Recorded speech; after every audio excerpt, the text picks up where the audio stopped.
All right, welcome back, guys. Sorry we had to restart. Hopefully this is better, sounds better, looks better, all of that. This is the JE Live Show. I'm Jake Ellenbogen. And we're just going to start over, right? Not all of you were in here, the last time or vice versa or whatever. So basically, DeSean Jackson's gone. Von Miller is now a Ram. And the Rams just placed Tutu Atwell and Travin Howard on the IR. Due to placing Travin Howard on the IR, the Rams basically came to an agreement and signed the former practice squad player Christian Roseboom off of the Chiefs practice squad. He is coming to the active roster, and he will be ready to go. So the Rams linebackers, as it stands right now, it's two guys that we saw last week starting, Troy Reeder and Ernest Jones, and now Christian Roseboom. So back to only three on the roster, and when Travin Howard went down with an injury, there was only two. So that was definitely a necessary thing, 100% necessary. But we're gonna be discussing a bunch of this stuff. What do you mean I missed a super chat? I think if it was Matthews, I got it. I saw his super chat. Yeah, I really do appreciate that. All right, let's talk about it, right? Yeah, Tuesday night with Jake. So I'm going to be answering your questions. We'll be discussing, the recent moves the Rams have made, why they made them, and so forth. I'm going to give a little bit of, my thoughts on DeSean Jackson. I do think that the Rams were fine without DeSean Jackson. I think DeSean Jackson was kind of a luxury, as well as Tutu Atwell. And let me just say this. I'm not trying to be that guy and be negative. But I will say, even though Tutu Atwell may work out as a pick someday, it doesn't mean that it was a great pick at the time. It actually didn't really make a lot of sense. They didn't really need to take a receiver that high. I think they got cute personally, and I think they could have done better. So I hate that he's out for the year. I hate it for him. I like him.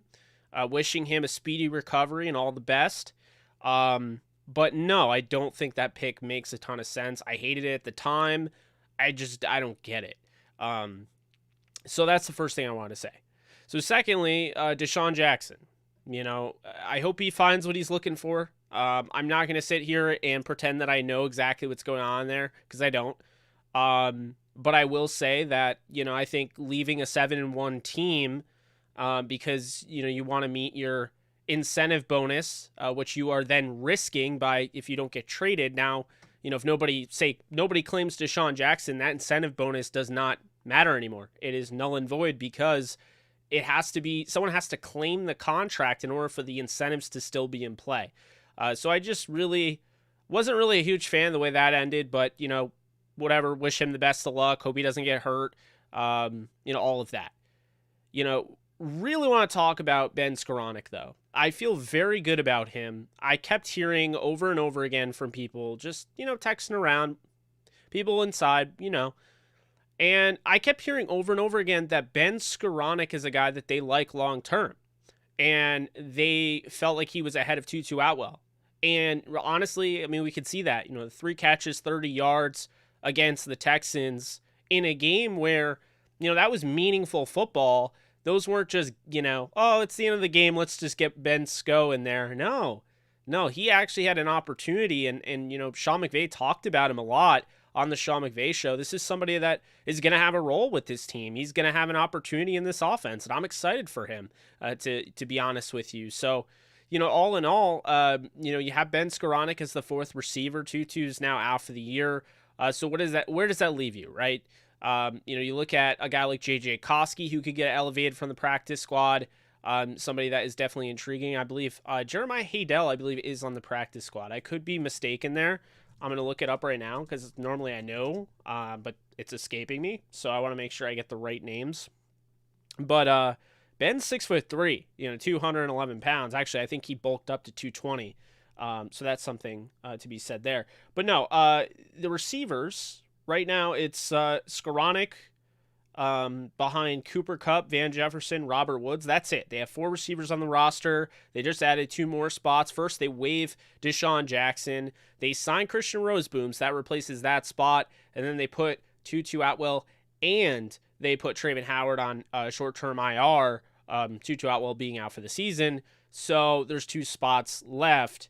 On the practice squad, Landon Akers, who was very impressive, I thought. His ability to make plays after the catch, just showing you that little bit of grit that he has, kind of similar to Cooper Kupp, where, just really fighting for every yard. I do like him. I think he has some potential there. And then furthermore, you have a guy in J.J. Koski, model of consistency. When they get him the football, he's reliable over the middle, out of Cal Poly. Both guys are taller. They're not these, short receivers. And then that's it. Those are the receivers on the roster as of right now. On the practice squad, they have Jarrett Pinkney, the tight end. He was just recently added to the practice squad, but aside from that, I mean, that's really it as far as pass catching weapons. Javian Hawkins, running back, he's there. But for the most part, the Rams could go out and sign somebody. And I don't think that's the craziest thing ever. I would just hope that Ben Skoranek gets an opportunity to run, as the 4 receiver. But who knows? Larry Fitzgerald's available.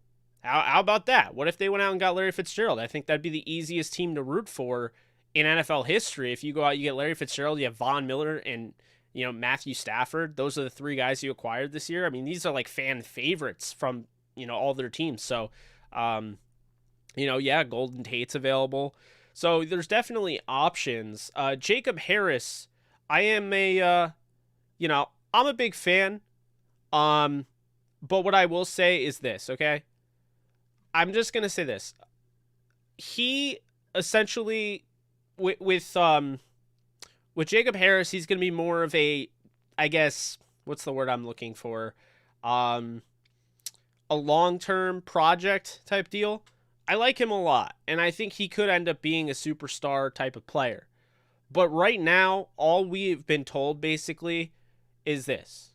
Based on everything that's going on, we're learning how they feel about guys like Tutu Atwell, how they feel about guys like Ben Skoranek.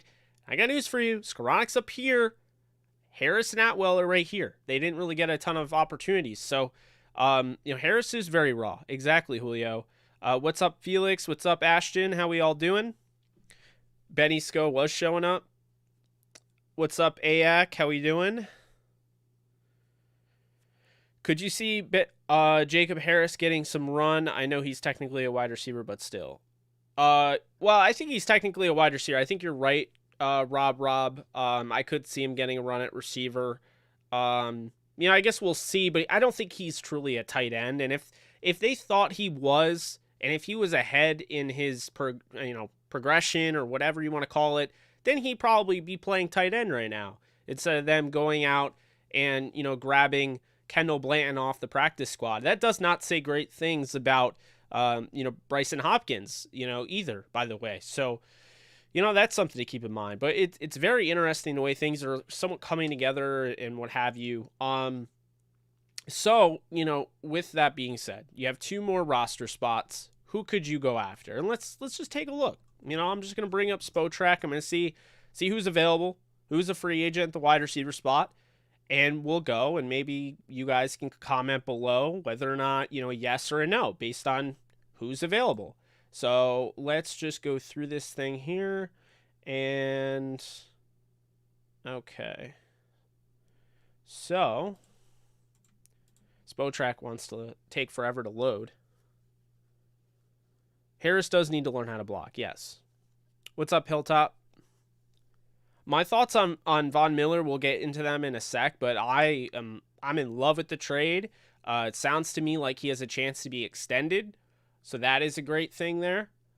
And anybody that thinks he's lost a step, I implore you, go back and watch his film. Not even back last year, the year before. He didn't play last year, but you get my point. Not even going back then. I mean this year. He's very good. He was top 5 in quarterback pressures before this week when he missed his first game. That's the thing. His pressure rate is right along the same lines as Aaron Donald and Leonard Floyd. So he's still that good. And he still has unbelievable bend. He has unbelievable athleticism. And he's good enough to basically break up those moments where you have a tight end chipping you, you have to get around, you get redirected. He can run under a table, if you know what I mean by that. And he's just so athletic in that regard. And he does things, he makes them look so easy. It looks like it's effortless for him. So, yeah, I absolutely love bringing in, Von Miller. And I think he's going to absolutely, I don't think we've seen a pass rush like what we might be seeing this Sunday. I'm just going to say that right now. I genuinely feel bad for Tannehill. All right, let's see here. So, free agents, if it ever loads. Yeah, 2 resources I like to use during my streams, but they like take forever to load. Spotrac and what's the one? Spotrac and Our Lads, but they have so many like ads that like it takes forever to load. Tate would sign for pennies. This chair's pissing me off, I'm not gonna lie. Like keeps going down. It's irritating. Okay. So, if it did 2021 or 2022. Yeah, I mean we can go over the returner options. I personally don't think returner is that big of a deal, but I also would never return. Okay, so who's available? Wide receiver. Okay, available right now. Larry Fitzgerald, Golden Tate, John Brown, Julian Edelman, Willie Snead, Devin Funchess, Alex Erickson, Cody Core, Anthony Miller. By the way, this also includes practice squad because Anthony Miller is on the Steelers practice squad. Pharaoh Cooper, Dwayne Harris, Dez Bryant. It's funny, Dez Bryant was just saying that the Rams should go out and get OBJ, so I don't know if he's about to play. Travis Benjamin, Philip Dorsett, Josh Gordon. Let's see, Antonio Gandy Golden, Dante Moncrief, Benny Fowler, Jaden Mickens. There's not a ton. There's some guys that I do like. Like I like Isaiah Coulter. But aside from that, there's not a ton here based on what I'm seeing. Des Fitzpatrick would be interesting. DeMornay Pearson L. Yeah, there's not a lot. So if you are looking at like names that like bigger names, right? Like a name. I mean, Willie Snead wouldn't make any sense. He'd be more of a, like a third down receiver, right? Reliable hands, possession guy. He's not going to return. He's not going to be a deep threat, anything like that. Larry Fitzgerald would be cool. I think it's more so novelty, and I don't even know if he's going to play. Golden Tate would, make potential sense. John Brown, to me, makes the most sense. If you're going to go out and get anybody, John Brown checks all the boxes in a sense. He's a good route runner. He can stretch the field, and he can be a returner. And I think, to me, John Brown does make the most sense there. Probably would never happen, but Pharaoh Cooper looked good in preseason. I think that would be an interesting thing there with, obviously he's a really good returner. Aside from that, I mean, Anthony Miller would be intriguing. 26 years old, former second-round pick out of Memphis, guy that I like. But at the same time, I don't want to get anybody that is going to take any sort of opportunity away from the young guy, like Ben Skoranek, like, Jacob Harris, if they decide to go. Like, I'd rather go that route. But if they decide Jacob Harris isn't ready to be a 5, then, yeah, I'm totally cool with going out and getting John Brown. That would be something. Yeah, I mean, if the Dolphins cut Will Fuller, that would definitely be something. John Brown, to me, makes the most sense, though. I wouldn't mind Pharaoh Cooper. I can tell you that much. Yeah, that's another thing. Fear no more. I can see what you're saying there with Snead confirmed today. Rams will have 8 draft. Yeah, that's the thing. The Rams get a lot of those, compensatory picks. I think a lot of people forgot they're getting a 3rd rounder back because I got 2 3rd rounders, one last year, one this year, for Brad Holmes going to the Lions. So, you know, they're fine. I'm not really worried about the draft picks either, but they're fine. So, yeah, what are your thoughts? So we talked about it.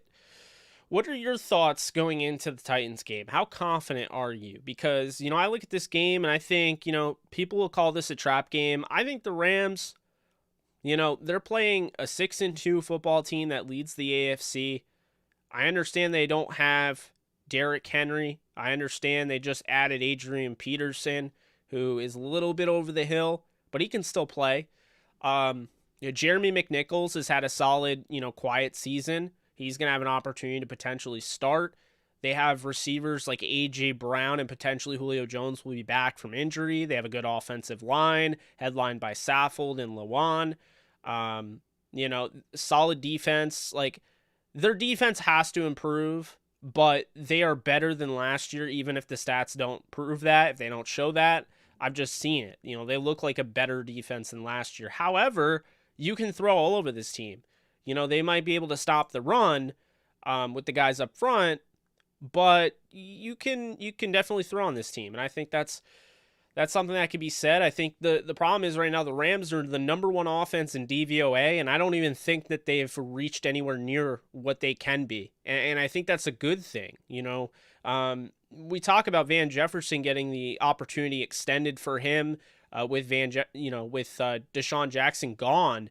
But Van Jefferson, I think, is going to get even more opportunities moving forward. He's on pace for 800-plus yards right now, but who's to say his workload doesn't improve? He and Stafford are developing that connection each week, and you could tell Stafford is starting to really trust him, especially in the red zone. I mean, he said when he gets, you know, Van one-on-one in man coverage, he's throwing to him every time. So that says, you know, that says a lot moving forward, you know, the potential of Van Jefferson expanding his role in this offense.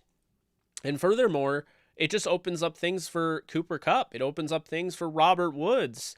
You know, it's a very complementary offense that, you know, okay, take this guy away, we'll beat you with this. And this is the thing, you know, you may have Tyreek Hill and Travis Kelce in Kansas City, but what have you noticed? Patrick Mahomes has struggled a little bit this year because those guys, even going back to the Super Bowl, didn't make the plays they needed to make. If those guys can't carry the unit, they don't have a well-balanced, you know, passing attack like the Rams do. And so this is why I laugh when people are like, well, the Rams need a #1 receiver. I would say, look at what Kansas City has right now. They have arguably the best duo of pass catchers in the league. Maybe the most dynamic wide receiver in Tyreek Hill, a guy that can turn a 1-yard gain into an 80-yard gain because of his sure athleticism and speed. But then on the other level, you have arguably the best tight end in football in Travis Kelce. But here's my issue, okay? This is a big issue. Are you scared about Byron Pringle? Are you scared about Demarcus Robinson? Are you scared about Mecole Hardman? I mean, you might be if you're starting them in fantasy. But who's scared of them? They went out and got Josh Gordon. What is Josh Gordon going to do? They're interested, apparently, rumor has it, that they're interested in DeSean Jackson. I mean, aside from those two, they just haven't been able to do enough, and Patrick Mahomes feels like he can only trust those guys. Whereas the Rams, they have a good problem to have. You're looking at a team where people might actually complain that Cooper Kupp is being targeted too much, but if they ever were to take Cooper Kupp out of the equation, they could win football games even still because Robert Woods, Tyler Higbee, Van Jefferson, Ben Skoranek is showing you can play in this league.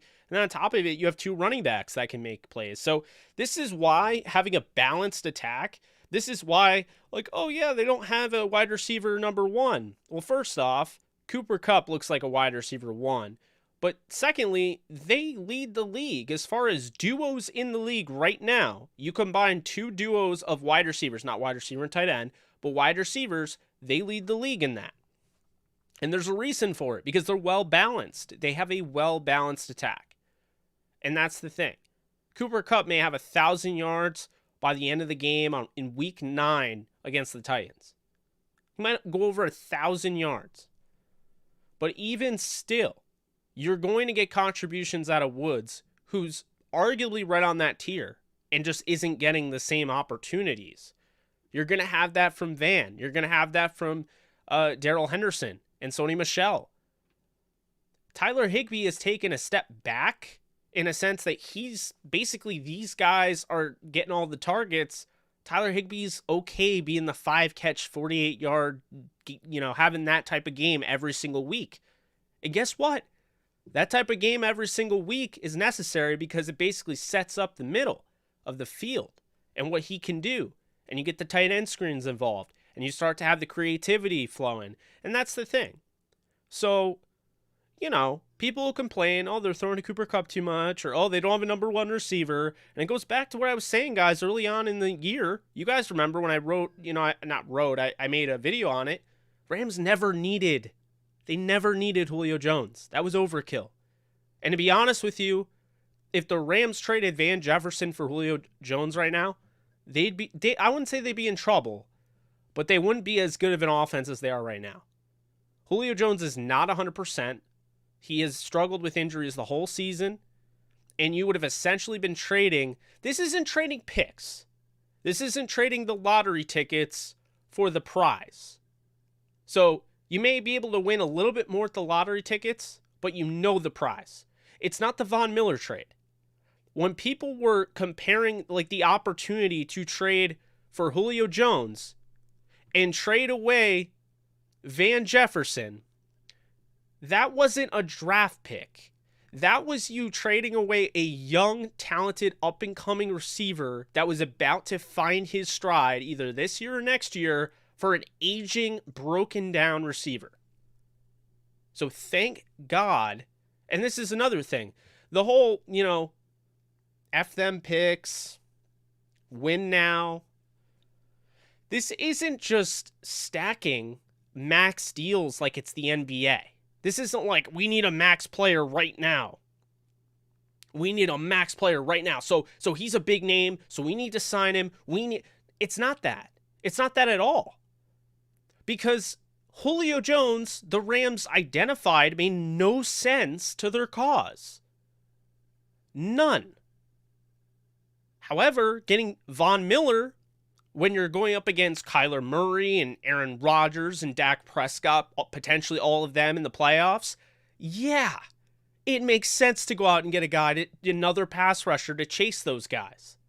And to make it easier on Donald, and to make it easier on Floyd, to make it easier on the passing attack. That's what it comes to. See, that's the thing. When people are like, oh, just make a move. Just make a move to make a move. No, that's not what the Rams are doing. You could tell they have a calculated philosophy, and it's working. And not everyone else can do it. That's what makes it so impressive. Not everyone else in the league can do what they're doing. Not everyone else in the league would attempt to do what they're doing. But it works for them. So, Akers is looking like he might be closer than we think. Yeah, at this point, from that Instagram thing, I think it's very easy to say that Akers will likely be, maybe not starting, but he'll definitely play in the playoffs. And it also leads me to believe it's probably a partial tear, because there's no way he ruptured his Achilles entirely. It's a full, rupture of the Achilles, because he wouldn't be back this quickly. It's just not possible. They wouldn't be pushing him back this quickly. That, it's just not possible. And thank you, Ed, so much for donating. I appreciate that. I just read your comment, and I didn't even realize it was a super chat. So really do appreciate that. Yeah, it'll be easier without Henry for sure. They're still a good football team. They're 6-2 for a reason. Ryan Tannehill can still make the Rams pay if they want to play him, too soft, So, that's definitely something to keep in mind moving forward. But you want to know somewhere where stats lie, though?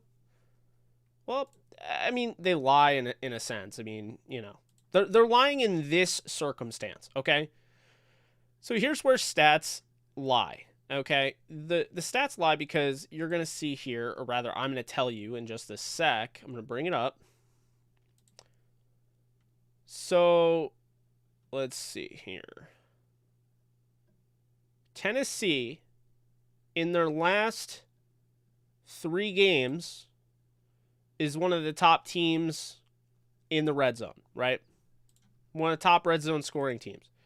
But think about how much of that is predicated on Derrick Henry. You know what I'm saying? So Derrick Henry has really been the focal point. He's been used in the red zone. They don't have him in this game. So it's going to be easier for a team that's top 10 in red zone defense, guys, because the Rams are doing a really nice job on defense. It's bend, don't break, and they're doing it. I mean, you know, it may not look like the greatest thing ever, but the Rams right now are tied for 7th in the league with 1.6 red zone scores per game. Tied for 7th, only behind Minnesota, Pittsburgh, Buffalo, Baltimore, Denver, and New Orleans. So, yeah. And by the way, I know there's people like, hey, Jake, you really wanted to go out and trade for a corner, so why are you not talking about that? I think the reason they didn't do it, guys, is because Darius Williams, they got some good news about him. It looks like he's going to be back this weekend. And so because Darius Williams is back, because Darius Williams got hurt, and we got to see Robert Rochelle get that playing time and succeed, and we got to see, because, David Long struggled, we saw the next man up mentality and basically the production out of Dante Dion. I think because of all that, the Rams feel good about that spot, and they have guys that they like that aren't even in that role right now. You talk about having a guy like Kareem Orr on the practice squad, but then furthermore, you have a guy in Tyler Hall who has familiarity in the Falcons defense that, Raheem Morris coached last year. So, they feel good about it, I think. And I mean, Dante Dion's playing a hell of a season so far. I mean, from what they've asked him to do and come in and immediately make an impact. He might end up starting a nickel. Who knows? Yeah, Rochelle continues to develop. I like him. I like him long term. David Long, you want to see more out of course. Maybe it clicks at some point, but yeah, it's definitely been a struggle, unfortunately. JJ Koski deserves a spot on the main roster. I'd like to see Koski get a spot. I'd like to see Landon Akers get a spot. I think Landon Akers is probably the best option as far as, returning and everything. I mean, I think he can do it all. So, that would be my option. I do think they're going to go with Buddy Howell returning kicks. He's the running back that they, took away. They signed to the practice squad initially with the Texans, and then he actually ran a couple carries this past weekend against his former team. So, I think that's going to be the case. Thanks, Jake. Appreciate you. I try my best. I don't know if I'm the best, but I try to be the best. Hilltop, thank you so much for donating. AP, don't want to face Floyd, Miller, Donald, and Day his first game back after a year layoff. You're absolutely right. Sebastian Joseph Day, for those of you who don't know, has the best win rate of any interior defensive lineman against the run this year. So that was before Von Miller came into the picture. That's another thing. Von Miller isn't just a pass rusher, guys. It's not what he does as far as rushing the passer. He is great at setting the edge. That is huge. That discipline is going to go a long way. It's not going to allow you to run outside. I don't know how they're going to run it. I don't know if Von is going to play the left side or the right side or rotate between Floyd. But technically, if you look back at his days in Denver, he was lining up in the same spot Floyd lines up right now. So it's not a huge worry, but where are they going to play? Are they going to rotate? How's that going to work? I'm sure they'll probably rotate. Realistically, what offensive line do you think will be able to contain Floyd, Donald, and Miller? Good question. I mean, I do not know. I just don't think we've seen anything like that. I mean, Sebastian Joseph Day is playing his best football. He's dominant against the run, and he's showing you what he can do as a rusher. You get Greg Gaines off the bench. He just had a great game against Houston, his first start, made an impact. He is really improved as a pass rusher. You have Aaron Donald, who's the best freaking player in the game. And then that's not to mention Hall of Famer Von Miller and Leonard Floyd, who has revitalized his career with the Rams. This isn't just somebody that's great against the run. He's turning into a great pass rusher. And I think that's something we have to start talking about. His pass rushing efficiency rating is right up there with Donald and Miller. I mean, that's saying a lot. So, they really just have it all. A'Shaun Robinson just played his best game, this season against Houston when they needed him to. So I just think that defensive line, the outside linebackers, we're not even talking about Justin Hollins, who's going to be coming back from injury right before the playoffs. We're not even talking about Terrell Lewis, who's filled in very nicely, in his steed. And on top of that, we're not even talking about Okoronkwo, who looks like a completely different player than what we've seen over the course of his young career. So that's the thing, guys, is that there's a lot there to work with for the Rams on the defense. I don't know how you block all of that, to be honest with you.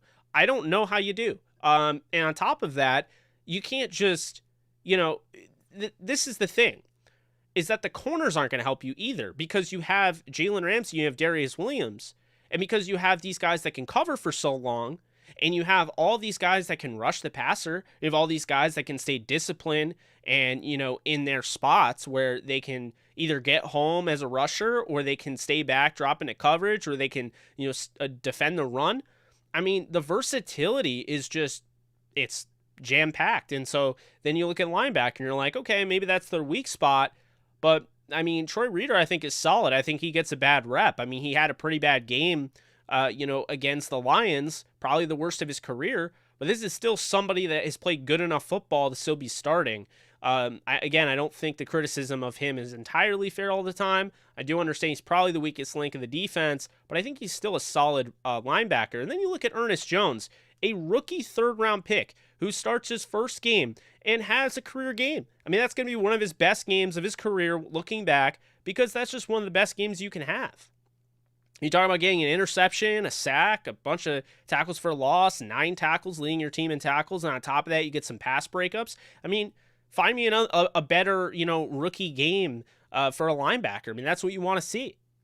And then, furthermore, the back end of the secondary, I mean, you still have guys like Jordan Fuller, Taylor Rapp, Terrell Burgess, Nick Scott. Nick Scott's playing good football, So I just think at the end of the day, the Rams just have all the pieces there. They don't have to be statistically the best defense in football. But if they're playing like that on film, and this translates to the playoffs, then going out and getting Von Miller has ascended them to another level, and no one's going to be able to compete against that. Not to mention, once again, they're the number 1 offense in DVOA, and they're not even playing their best offense. I mean, they played great against Houston, don't get me wrong. They're still not consistent enough, though. How many points do they leave in the red zone? Think about that. Once they clean that up, they're going to be unbeatable. So that was my expectation coming into the year. I'm not really surprised, although my expectation was not for Von Miller to go to the Rams, but I'm not complaining. What's up, Nolan? How we doing? Would you bring someone from in-house like an Eric Henderson, or someone from another team like Vic Fangio, who is probably getting fired when Raheem Morris is gone? I'm not going to lie. When Raheem Morris, because I think Raheem Morris is going to be a head coach after the season, when he leaves, I would definitely think that it's going to be Eric Henderson or Evero as the defensive coordinator if they stay in-house. If they don't, then I would definitely say there's a potential of them going back out and getting Aubrey Pleasant, or they could get the guy from Wisconsin. I'm not really sure where they'll go with that, but I do know the guy from Wisconsin, whose name is escaping me right now, played for the Jets. Jim Leonard. There we go. Jim Leonard was interested in this spot 2 years ago. They interviewed him. So, I think Aubrey Pleasant and Jim Leonard would be my go-to guys out of the house, but in-house, I would say you're looking at, well, at least in my opinion, you're looking at Eric Henderson and Ajiro of Evero. So, I mean, that's hard to say, so sorry about that. Maybe a dark horse, Chris Shula, the linebacker coach, or Thad Bogardus, but I think Thad Bogardus, is I think I could be mistaking him with someone else, but I think he's the younger coach that hasn't been in the league as long, so he's an assistant. So I think he's somebody that they like long term. I don't know if he would necessarily go straight from assistant linebacker coach or whatever to defensive coordinator. But Thad Bogardus is a guy to watch. A guy like Eric Yarber is probably the best receivers coach in the league, if not one of the best. I think his time has passed. I don't think he's going to be an OC. I don't think he wants to be an OC. I think a lot of these guys, they get into their roles as their position coaches and they love it, and that's what they want to do, And I don't think there's anything wrong with that. Not everyone is meant to be promoted. Not everyone wants to be promoted. And not every promotion is necessarily a better opportunity. So, I think the Rams will have plenty of opportunities, to have at the defensive coordinator spot. I'm not worried about that at all because I think you have a lot of guys there that can take over. We know Morris loves to blitz. Do you think Von Miller trade changes that or makes him even more aggressive? I think that, they're going to play their style of football just with Von Miller. Whether that leads to more aggression over time, sure. But I think it's best when they just play their style and they don't go too crazy. We saw what happens when they get too aggressive. It's backfired against Kyler Murray and it backfired against Jared Goff.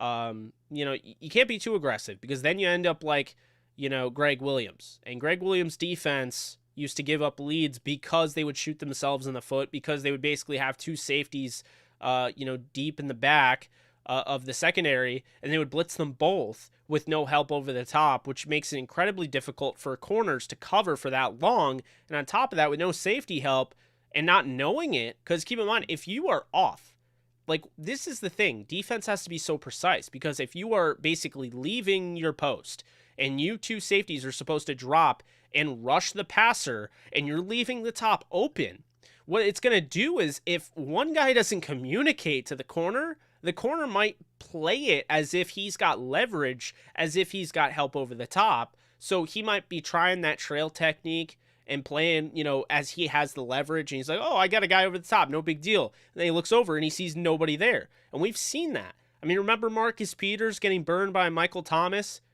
week 9 in 2018 in New Orleans, that game? That was because Marcus Peters thought he had help over the top. Once, Michael Thomas got past him, it was over. So that was the biggest issue with Greg Williams. They don't really do that a lot, because they're more bend, don't break. They're trying to avoid those giant plays.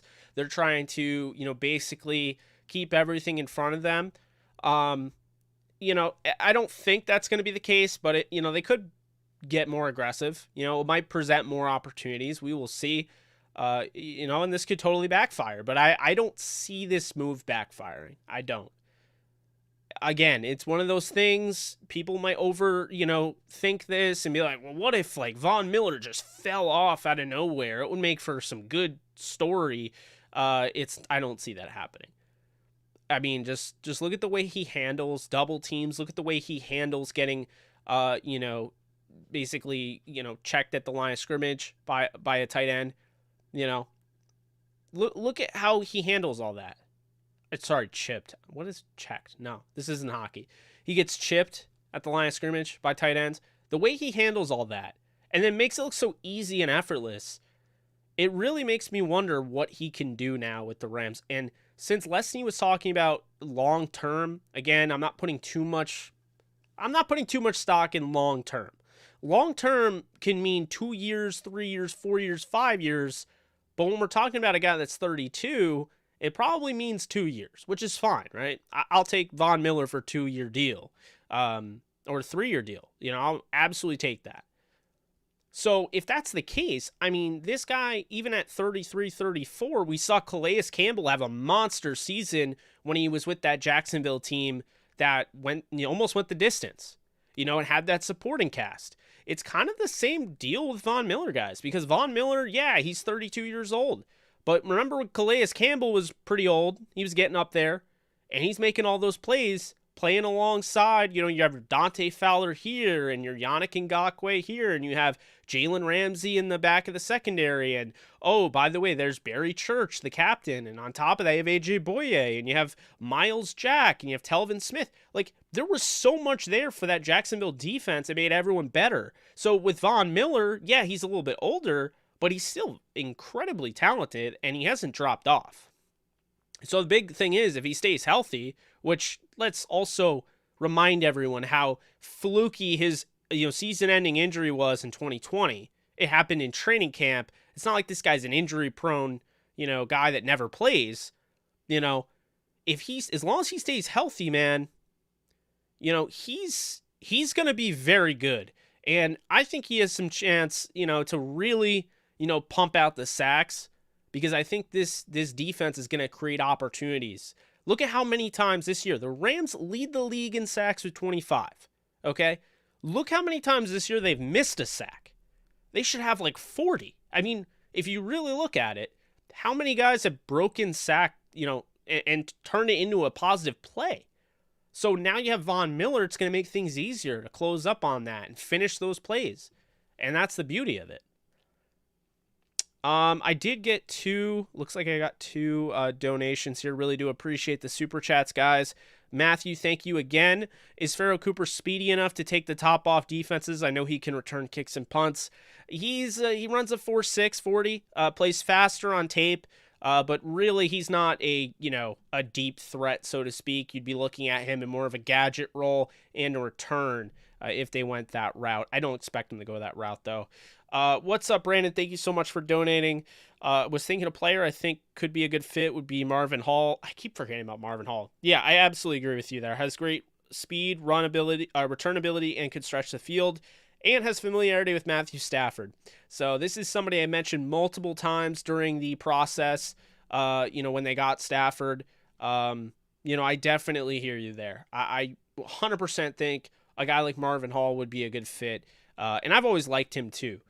He's got that, very mild DeSean Jackson level.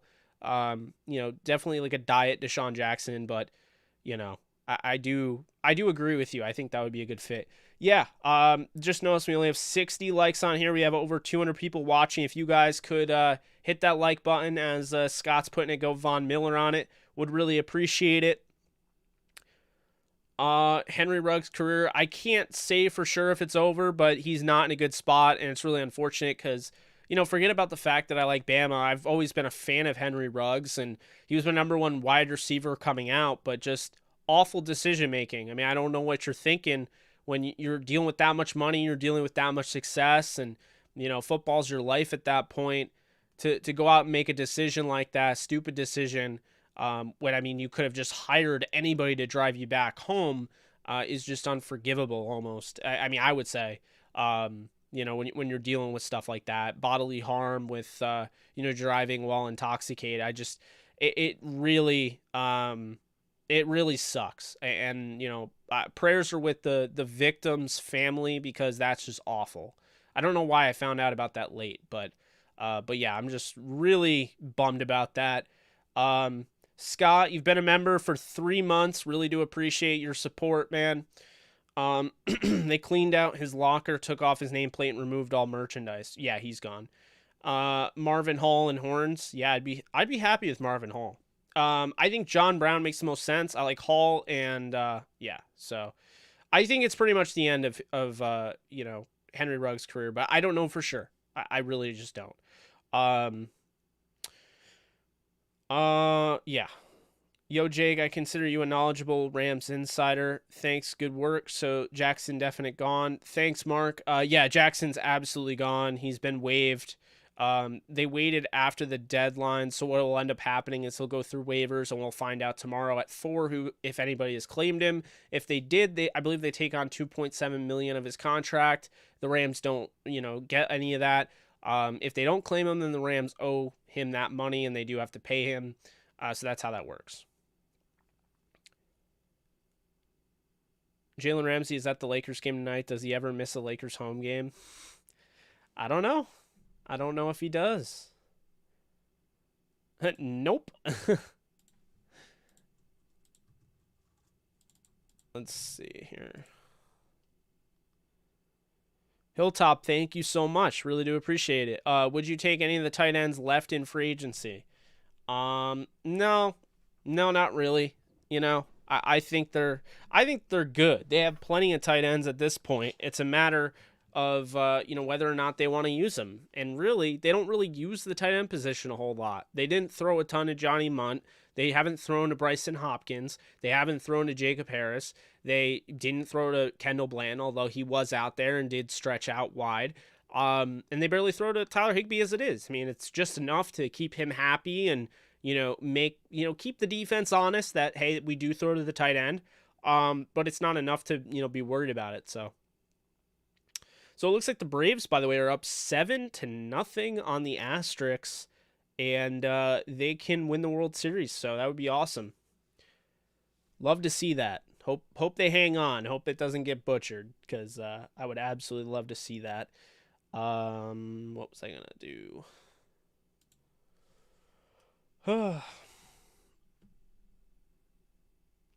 Marvin Hall, I don't know for sure if he's coming to the Rams or not. He's just a suggestion. What's up, Masanori? I don't know if the Rams claim anyone, to be honest. Ben Skoranek is taking over the 4 spot from what it looks like. Not sure who's going to be the Rams kick and punt returner, Philip.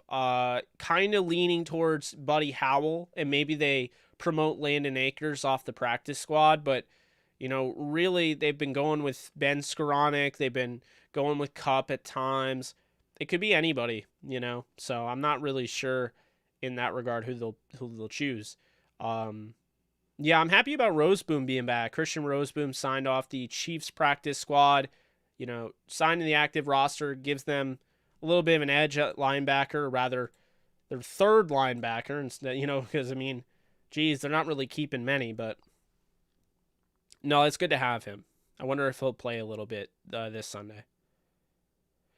I like that Ramsey has building that bond with the squad going to the games. No, I agree with you. Yes, go Braves. Tutu is on IR for the rest of the season. Correct. Ben Skoranek is built like a tight end, to be honest. Yeah, he's a little heavy-footed to be returning. But I do like him in red zone opportunities and must-needed first down, type of deal. I mean, on third down, they threw to him. I do like that. And I like that they threw to him when the game actually was, not in doubt, but it was still a game, So I do like that they did that. I think there was interest in DJ, but teams realized he would be waived. Yeah, that was annoying.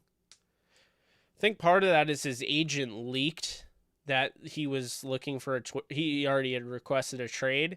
And when his agent leaked it, ended up making it easy for teams to be like, okay, well, they'll just cut him anyway. So.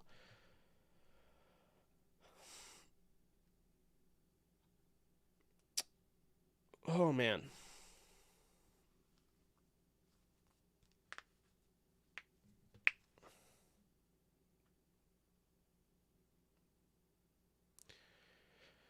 I don't think the Cowboys have a better roster.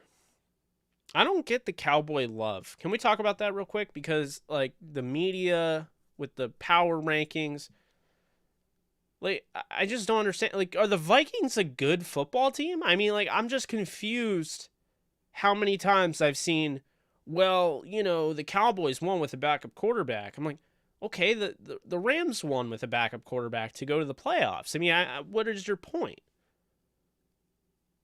I just don't understand. I'm not hating on the Cowboys per se, but I just think they're being a little overrated. They definitely shouldn't be rated ahead of the Rams. I don't know where that comes from. I just don't get that.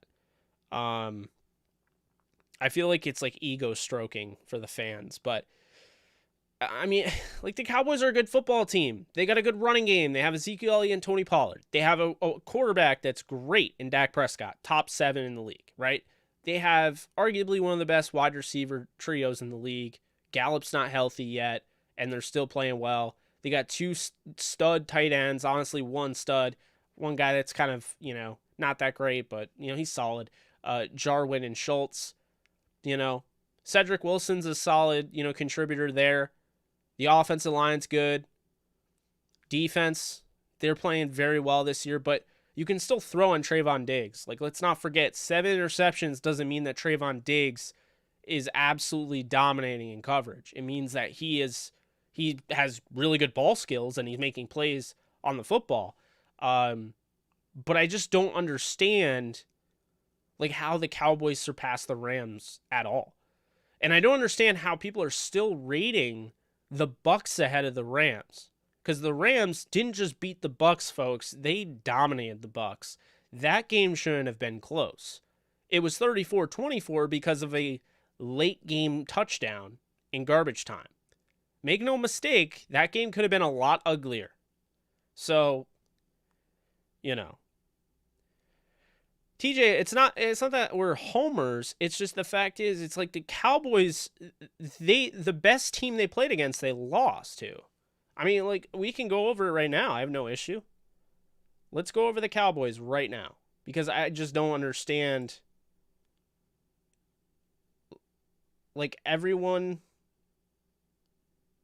Yeah, like, Marcus Spears is, like, everyone's talking about the Cowboys as the team to beat. I just don't understand it.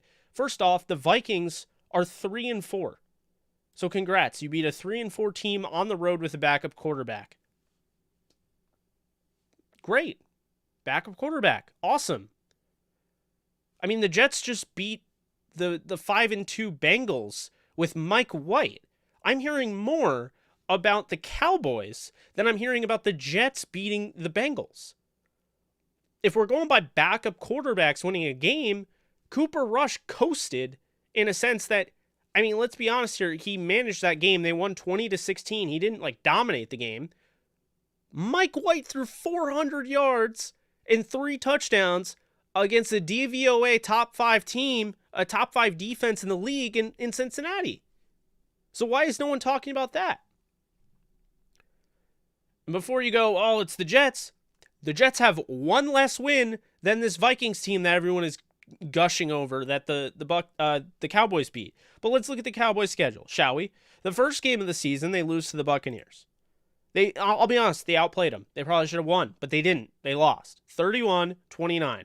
Then they beat the Chargers, who honestly haven't looked that great lately. Then they beat the Eagles, who honestly aren't that great in period. What are the Eagles right now? Oh yeah, they're 3-5. I mean, like, you know. So anyway, 3-5 Eagles, and then the Chargers, which we talked about. And then they beat the Panthers. The Panthers have fallen off a cliff. The Giants are, you know, they've won 2 games. They barely beat the Patriots. And honestly, I thought they were outplayed in that game. The Patriots should have won. But hey, you know, Cowboys won that game. Cool. And then the Vikings game, they win with a backup quarterback, but it was like 20-16. They're 6-1. Absolutely. 100%. Got to give them credit, right? But let's not act like they are like the best thing since sliced bread. I mean, I still just don't. Am I missing something, folks? Because, like, I just don't really understand this media, you know, frenzy over the Cowboys beating the Vikings. I mean, the Vikings are just not, like, they're not that great. They're 3-4. They have Kirk Cousins. They have Dalvin Cook. They have Adam Thielen, Justin Jefferson. That team scored 16 points. Do you think it's because the Cowboys dominated them? Or do you think it's because the team just they're not playing that well? It's not just the Cowboys. I mean, this Vikings team is blowing games. They come down to the wire and they can't win it. I mean, I said Mike Zimmer should be on the hot seat. No one believed me. Maybe now they'll believe me. But, I mean, look, okay? So, the Cowboys defense, like, they're playing well. Don't get me wrong.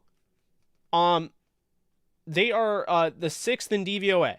Rams are 9th. Tampa's 7th. Minnesota's defense is 4th. So, I mean, I guess Minnesota has a good, you know, DVOA for defense.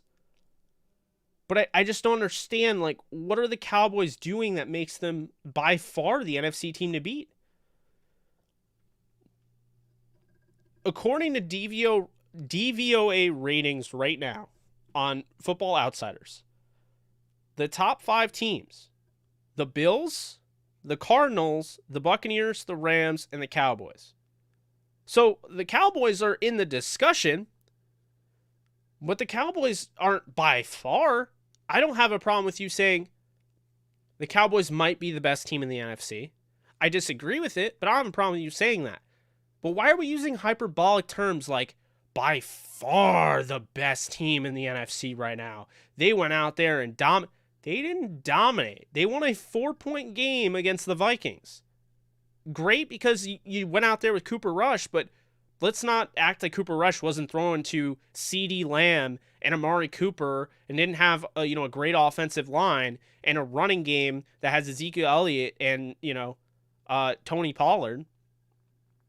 That's the issue I'm seeing here.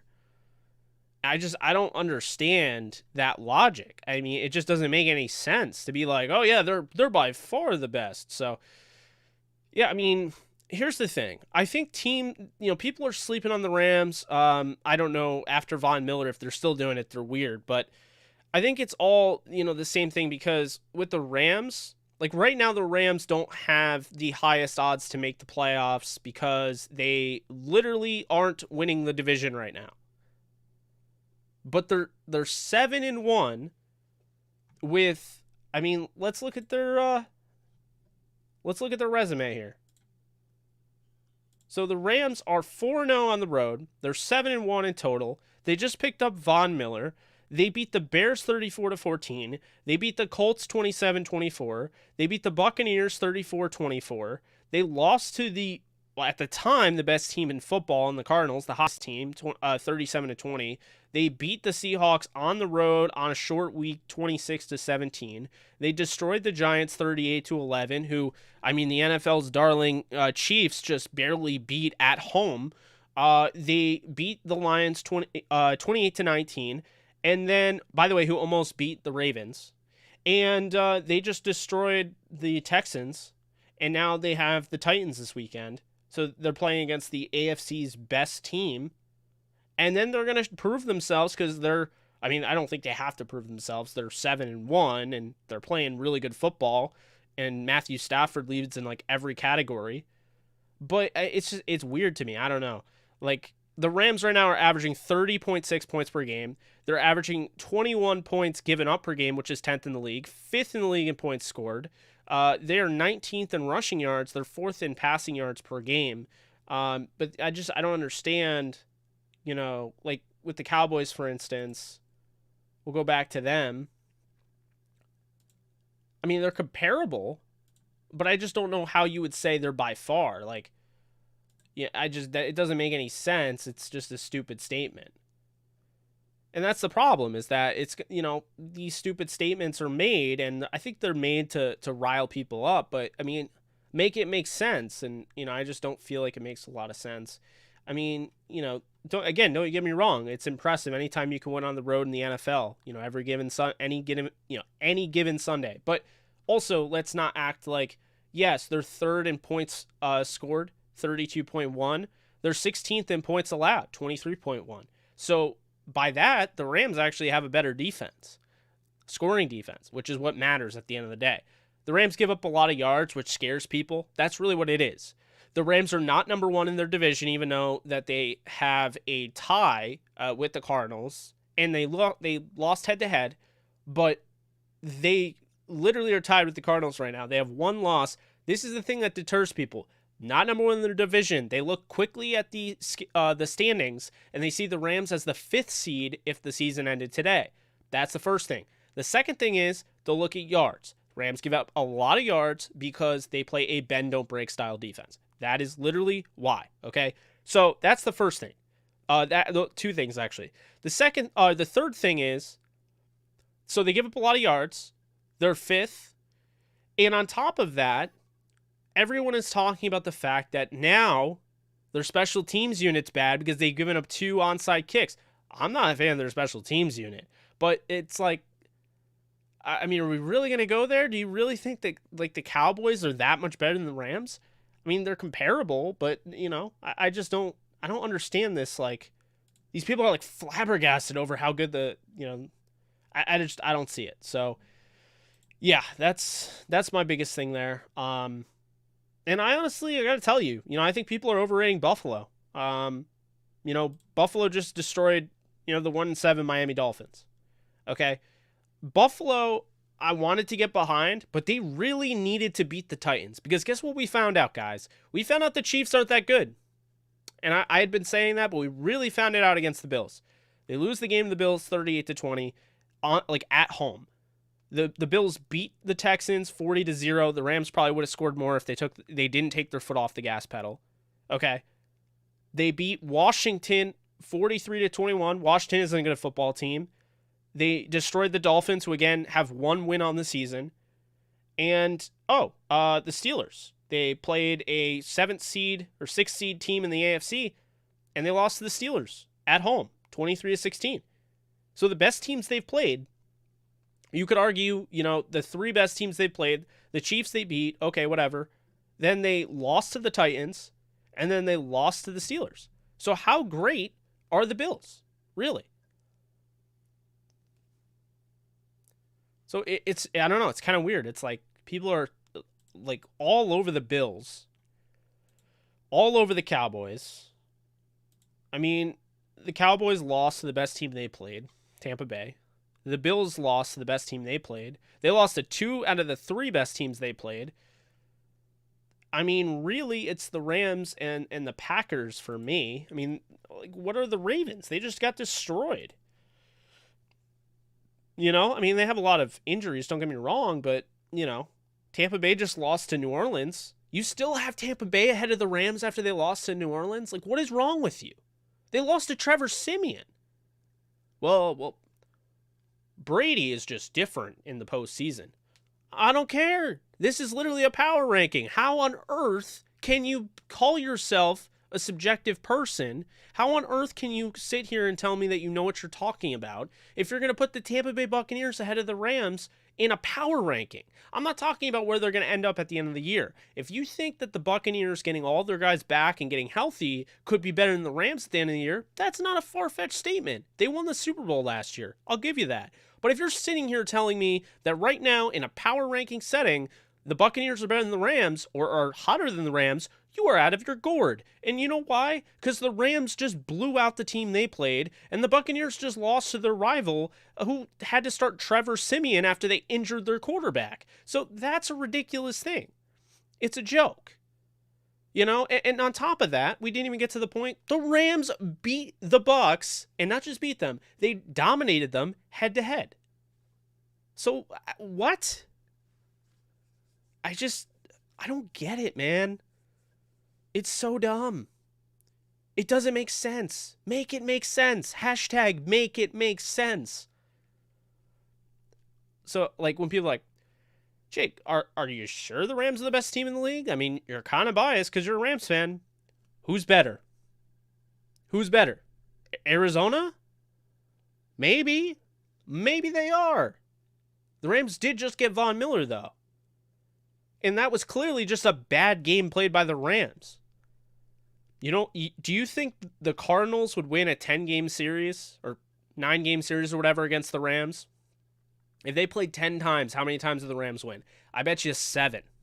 I bet the Cardinals win 3 out of 10 against the Rams in a 10-game series. Like, I just, you know what I'm saying? Like, I mean, who is better than the Rams right now? This was before they got Von Miller. Their offense is number 1 in the league in DVOA. And they are not even playing their best football. They're still not well-tuned in the red zone. So that means through 8 games, they are already way up here with room to grow. That's horrifying. With a guy that's on pace to maybe break Calvin Johnson's single season record. I just don't get it. I don't get it. I mean, the Rams might outdo my projection. I had them going 15-2. They could go 16-1. They could. I mean, what are they going to do if the Rams beat...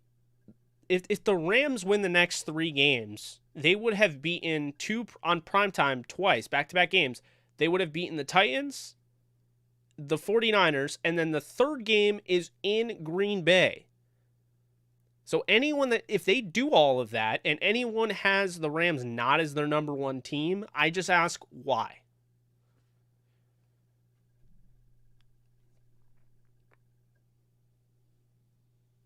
I'm not like mad. I'm just, it's like, I just don't like stupidity. I think it's like, why? I mean, just, you lose credibility. Like, it's one thing to just put together a power ranking. It's another to just, put it together and like clearly want to make a statement, right? So, it's dumb. I mean, it really is. But right now, though, seriously, you guys tell me. Who is better than the Rams? Because I look here, and Tennessee is the best team in the AFC. So the Rams are better than any team in the AFC right now. Not one team in the AFC right now would beat the Rams. Not one. The Bills would lose. The Raiders would lose. The Ravens would lose. I mean, I don't know why you wouldn't be afraid of the Ravens. They got just absolutely decimated by the Bengals. We're about to literally see the Rams play the best team in the AFC, according to standings. And then the NFC, the Rams are the 5th seed because their one loss was to the hottest team in the league in the Arizona Cardinals. And so they are 5th because they're not winning the division. However, they can change that over the course of the season. And I just don't understand, if you're going to say anybody's better than the Rams, why is Green Bay not being talked about? I mean, let's put it this way. Green Bay lost horribly on a neutral site to the Saints. That game was moved from different locations due to the hurricane. And I just don't think Rodgers was ready for football at that moment. I don't think his mind was ready. They just looked awful. Since that game, 35-17 win over the Lions, 30-28 win in San Francisco when everyone was healthier. Beating the Steelers 27-17. Going to Cincinnati and winning 25-22 in overtime. Going to Chicago, which is not an easy place to play, and winning 24-14. Beating Washington 24-10. And then going to Arizona on a short week with your star receiver out, Alan Lazard out, MVS out, playing a bunch of practice squad receivers, and playing a team that's undefeated, that isn't as banged up as you, and winning. Why are we talking about the Cowboys still? Why are we not talking about the Packers, who just beat the number? Like, that's the disconnect I'm just not getting. If you could argue any team is better than the Rams, it's the Packers. And I don't think they're better than the Rams. But that's the only argument that you could even make, is because they went up against the undefeated Cardinals on a short week with practice squad receivers, and they won on the road. But we're talking about the Cowboys, who, by the way, didn't play on Monday Night Football. You wouldn't know that because the media circus is going crazy about them beating the Vikings, who are 3-4, with Cooper Rush, who managed the game with star receivers and a star running game and a great offensive line and a great tight end. I just don't understand, like, the whole circus over I just don't get it. It's weird. I gave them props, and then all of a sudden, as soon as I was like, ooh, the Cowboys might be pretty good this year. Now I'm like, so this is what it's come down to? It's participation trophy time, Oh, well, they beat the Vikings. Yeah, that's great. The Vikings are in the NFL. There you go. You beat an NFL team with a backup quarterback. Awesome. But it's just like, I mean, like, the Vikings aren't even that good. Like, have we even looked over the Vikings? Well, they almost beat the Cardinals. Yeah, they lost, though. Let's look at the Vikings, by the way, who Kirk Cousins is healthy. Dalvin Cook was healthy in this game. Adam Thielen, Justin Jefferson. they're just not that good of a football team. They're 2-2 at home. They lost at home. So they started off the season, they lost in Cincinnati 27-24. They blew the game against the Cardinals 34-33, and everyone's like, "Ooh, okay.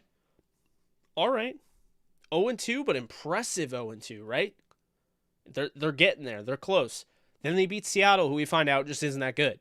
So they're 1-2 now. They beat Seattle, which was supposed to be a big win, 30-17, except Seattle's not that good this year. So then you look, the Browns. They lost to the Browns 14-7 at home. A team that has been banged up, a team that's 4-4. They won't even make the playoffs as this season ended today. And then they barely beat the Lions on a 64-yard field goal or whatever. So they barely beat the Lions 19-17, again at home. And then they beat the Panthers in Carolina, who have just completely fallen apart, 34-28. I'm pretty sure that was the game. Sam Darnold. Oh, no, it wasn't that game. But yeah, I mean, the Vikings just aren't that good.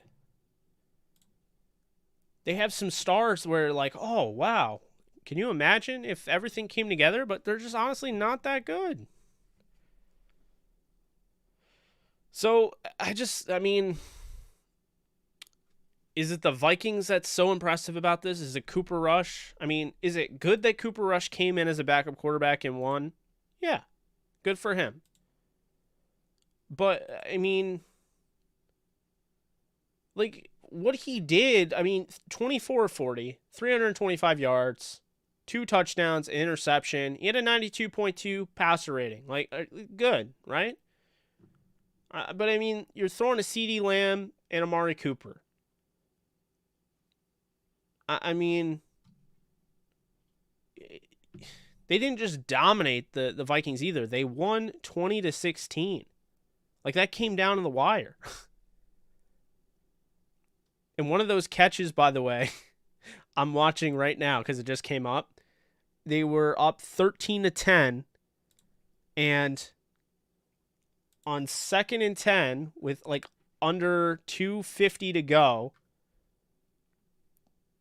Cooper Rush threw an awful pass, horrible pass, that bounces off the Vikings corner and miraculously flips up into Amari Cooper's grasp. That's really? Imagine if that gets picked off. Would the media have been like, "Oh, Cooper Rush almost won the game for the Cowboys"? Yeah. So I don't get it. Yeah, the Patriots absolutely should have won that game. So,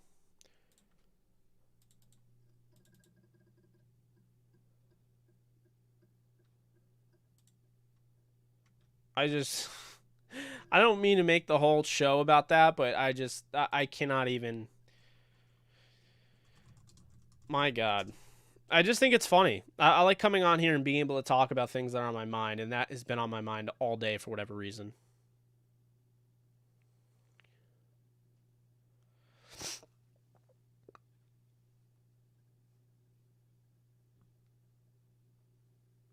Yeah, the Chargers blew that. The Chargers just didn't run the football. They abandoned the run way too much. Mark, that sounds very realistic, honestly.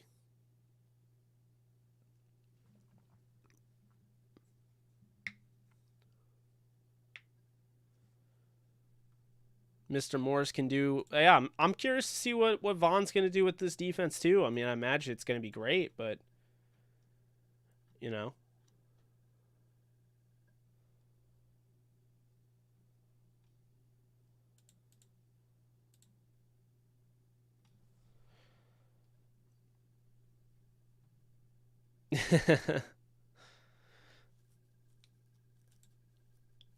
Oh man.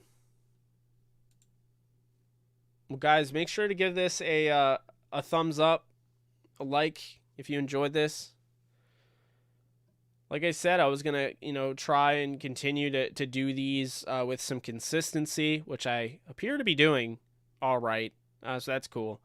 We'll get some gaming in there as well.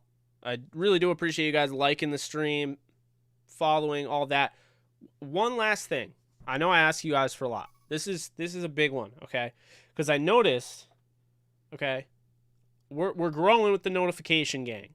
If you guys know what the notification gang is, awesome. If not, it's just, making sure that you have notifications on. So I have the numbers here. I want to challenge us as a community to get this notification gang thing up. And in doing that, I'm trying to find it. Now I can't even find it. Okay.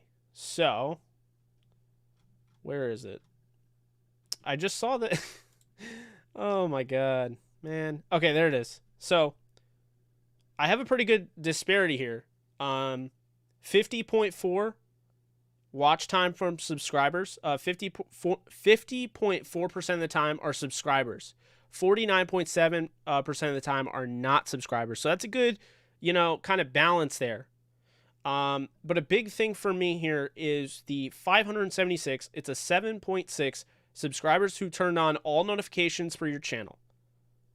So I'm going to ask you guys, if you're on your phone or if you're on the computer, what have you, I think I can just bring it up.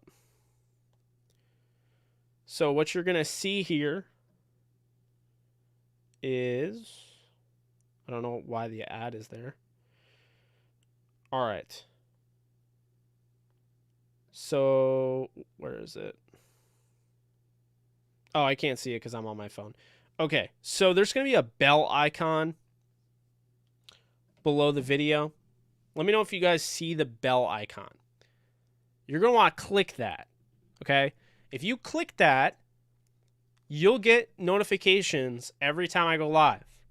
So you won't have to worry about it, like in case I forget to post it on Facebook or Twitter or Discord or it never goes out or something and you miss it.